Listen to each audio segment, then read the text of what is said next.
And success એકેડમીમાં આપ સૌનું સ્વાગત છે। આજે આપણે નાદારીના હિસાબોમાં દાખલા નંબર 24 વિશે માહિતી મેળવશું, જેમાં આપણને મિલકતો આપેલી છે, એની ચોપડા મૂલ્ય અને ઉપજ મૂલ્ય, લેણદારો આપેલા છે। 3 વર્ષ પહેલા શ્રી પ્રકાશે 1 લાખ મૂડીથી ધંધો શરૂ કર્યો હતો અને આ મૂડી પર 10% લેખે વ્યાજ ગણવામાં આવે છે। પ્રથમ 2 વર્ષનો નફો 1 લાખ છે અને જ્યારે ત્રીજા વર્ષની ખોટ 60,000 છે અને કુલ ઉપાડ મતલબ આપણે આમાં કાચું સરવૈયું બનાવવાની જરૂર આવતી નથી। ત્યારબાદ વટાવેલી હુંડી 10,000, જેમાંથી 2,000 હુંડી નકરાશે। રિસીવરનો ખર્ચ અને મહેનતાણું 5,000। બિન સલામત લેણદારોમાં નાદારી પત્નીની લોન 10,000 સમાયેલ છે અને 80% રકમ સ્ત્રીધનની છે। શ્રી પ્રકાશે તારીખ 1/1/24ના રોજ પોતાના મિત્રને 50,000ની કિંમતનું ધંધાનું ફર્નિચર બક્ષિસ આપેલું છે અને તેની કિંમત 20,000 છે। ચલો આપણે બનાવીએ। તો પ્રથમ લિસ્ટ એ બિન સલામત। ચલો બિન સલામત લેણદાર મને શું કીધું હતું?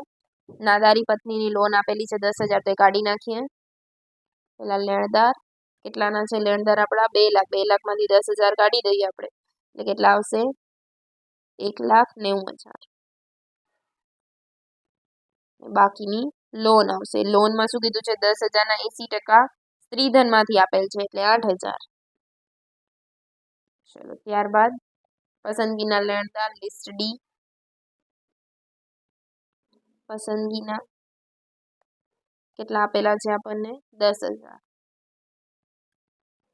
ચલો ત્યારબાદ મકાન પર પ્રથમ ગીરો છે, બીજી કોઈ વસ્તુ અહીંયાથી આપણને અત્યારે કામની નથી। ચલો લિસ્ટ બી કરી નાખીએ।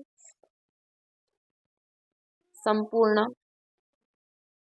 ચલો મકાન પર પ્રથમ ગીરો છે 70,000નો અને મકાનની ઉપજ કેટલાની છે?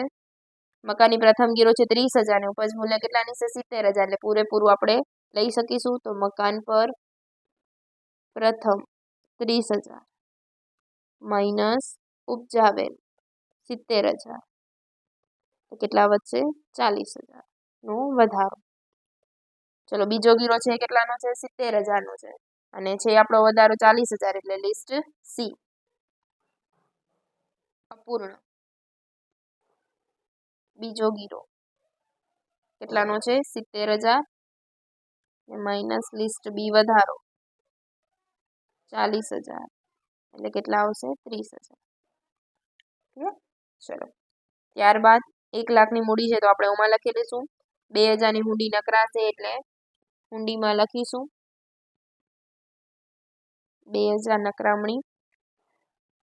ત્યારબાદ ફર્નિચરનું આપેલું છે આપણને વસ્તુ। ચલો લિસ્ટ ઈ, મિલકતો કઈ કઈ મિલકત આપેલી છે? મકાનની આપણે નહીં લખી, મશીનરી 80,000 અને 50,000। ત્યારબાદ સ્ટોક 40,000 અને 30,000। ત્યારબાદ દેવાદાર લિસ્ટ એફ 50,000 અને 30,000। ત્યારબાદ લેણી હુંડી લિસ્ટ જી, લેણી હુંડી 8,000 અને 8,000। રોકડ બેંક 10,000 10,000। અન્ય 80,000 અને 20,000। ત્યારબાદ બિન સલામત લેણદારની આપણે નોંધ કરી લીધી। પસંદગીના પણ થઈ ગયા। મકાન પર પ્રથમ ગીરો અને બીજો ગીરો પણ થઈ ગયો।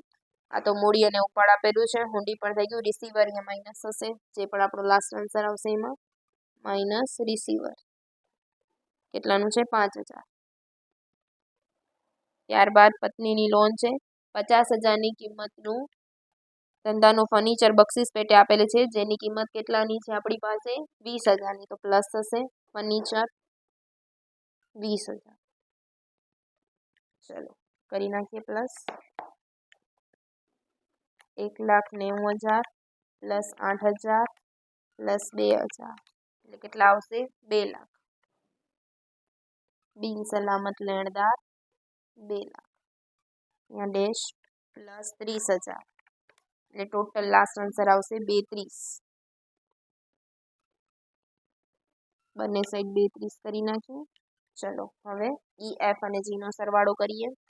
50,000 plus 30,000 plus 10,000 plus 20,000 plus 30,000 plus 8,000 એટલે આવશે 1,48,000. એમાંથી માઇનસ કરીએ 5,000 અને પ્લસ થશે 20,000 એટલે આવશે 1,63,000. એમાંથી હજી માઇનસ કરીશું આપણે લિસ્ટ ડી 10,000 માઇનસ 10,000 એટલે 1,53,000. વચ્ચે આવશે એને શું કહીશું આપણે લિસ્ટ એચ તૂટ કેટલા આવશે માઇનસ 2,30,000 એટલે 77,000 આપણી આવશે તૂટ. કેટલી આવશે 77,000. અને આપણે લખી નાખશું આપણા તૂટ ખાતામાં લિસ્ટ એચ તૂટ 77,000. ક્લિયર. ચલો હવે આપણે તે પણ છે આપણી પાસે લેણદાર તો આવશે નહીં. ત્યારબાદ લોન 8,000ની છે અને ટોટલ 10,000ની હતી એટલે 2,000 કોની હતી પત્નીની લોન લખી નાખીએ પત્નીની લોન 2,000. ત્યારબાદ હુંડી નકરામણી 2,000 હુંડી નકરામણી 2,000. ત્યારબાદ મકાન પર ગીરો છે તો ચલો મકાનનો જોઈ લઈએ. મકાન છે કેટલાના આપણા 1,50,000 ઉપજે છે કેટલી 70,000 તો 1,50,000 માઇનસ 70,000 એટલે 80,000 ની શું થાય છે ખોટ. મકાન 80,000. ચલો ત્યારબાદ અહીંયાથી જોતા જઈએ મશીનરી 80,000ના 50,000 એટલે કેટલા આવશે 30,000. ત્યારબાદ સ્ટોક 10,000. ત્યારબાદ રોકડ નહીં આવે અન્ય 60,000. ત્યારબાદ દેવાદાર ગાલખાત 20,000. ત્યારબાદ લેણી હુંડી નહીં આવે લિસ્ટ એચ આપણે લખી નાખ્યું છે રિસીવર કેટલું આવશે 5,000. ચલો કોઈ આપણી મૂડી નહીં જે છે એ લખી નાખીએ. મૂડી કેટલાની છે 1,00,000. ત્યારબાદ મૂડી પર વ્યાજ 10% છે એટલે 1,00,000ના 10% એટલે કેટલા આવશે 10,000. ત્યારબાદ પ્રથમ 2 વર્ષનો કુલ નફો પાછો 1,00,000. ત્યારબાદ ત્રીજા વર્ષની ખોટ છે 60,000 ખોટ છે આપણી 60,000. ત્યારબાદ કુલ ઉપાડ છે 62,000.